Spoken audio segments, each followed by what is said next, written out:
오버더탑 코멘트 9월 21일 트럼프와 시진핑의 통화. 안녕하세요.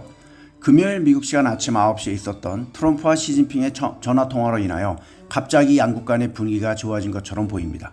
중국은 통화에 앞서 호의 표시로 몇 달 동안 미국으로 돌아오지 못했던 샹하이 태생의 미국 국적자인 웰스파고 은행의 고위 임원의 출국을 허용했습니다. 일단 통화의 배경을 알아보자면 최근 미국과 중국 간의 틱톡 문제, 관세, 히토리 및 반도체 수출 통제, 미국산 대두의 구매 등을 논의하기 위한 실무적 필요에 의해서 통화가 이루어졌습니다. 또 얼마 전 스페인에서 있었던 고위급 회담에서 틱톡 관련 기본 틀의 합의가 이루어진 후 양국 정상이 통화를 하면서 최종 협의를 진행한 것으로 보입니다. 트럼프는 9월 18일 기자회견에서 자기는 틱톡을 좋아하며 자기가 당선되는 데 도움이 되었다며 틱톡은 엄청난 가치가 있다고 했습니다. 하지만 아직 이 거래에 대한 의문은 여전히 남아 있습니다. 회사의 정확한 소유 구조, 중국이 얼마나 많은 지배력으로 소유할지, 그리고 의회의 승인 여부는 아직 불투명합니다. 이번 거래로 틱톡의 미국 자산이 바이트댄스에서 미국 소유주에게 이전이 됩니다. 미국 틱톡이 여전히 바이트댄스의 알고리즘을 사용할 것이라고 합니다. 이러한 조치는 중국이 틱톡을 통해 미국인을 감시하거나 영향력이 있는 공작을 할 수 있다는 우려를 표하는 의원들을 불안하게 합니다. 중국은 당연히 틱톡은 국가안보에 위협이 된다는 증거는 없다고 했습니다.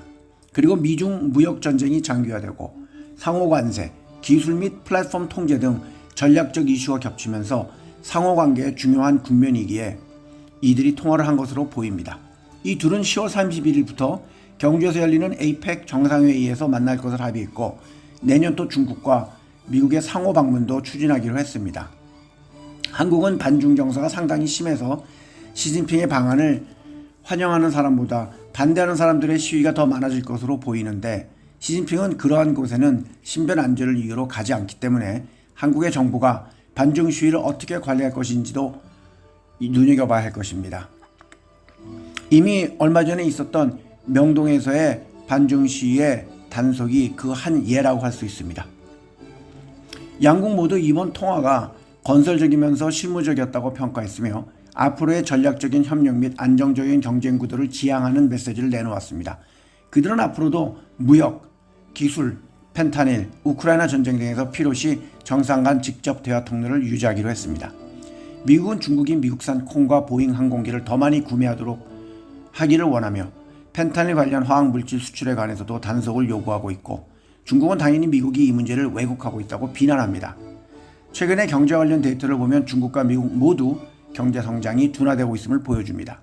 다행히 5월 이후 제한적인 협정으로 인하여 미중 간의 보복 관세 전쟁이 일시적으로 중단되었습니다. 하지만 중국은 자신들의 정치와 경제 시스템에 대한 자신감을 보이면서 미국의 압력에 조급하게 대하는 것보다 방어적인 그리고 대등한 기조를 이어갈 것으로 보입니다. 그들은 당근과 채찍을 효과적으로 활용하면서 상황을 유리하게 끌고 갔습니다.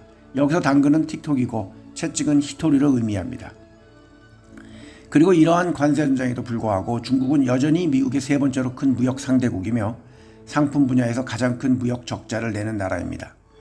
트럼프는 러시아산 원유 구매와 관련된 중국 수출품에 대한 징벌적인 관세를 부과하겠다고 위협했지만 지금까지는 보류하고 있습니다. 일단 이번 통화가 일시적으로 갈등의 완화에는 긍정적으로 작용하겠지만 근본적으로 양국의 경쟁 구도는 쉽게 바뀌지는 않을 것으로 보입니다.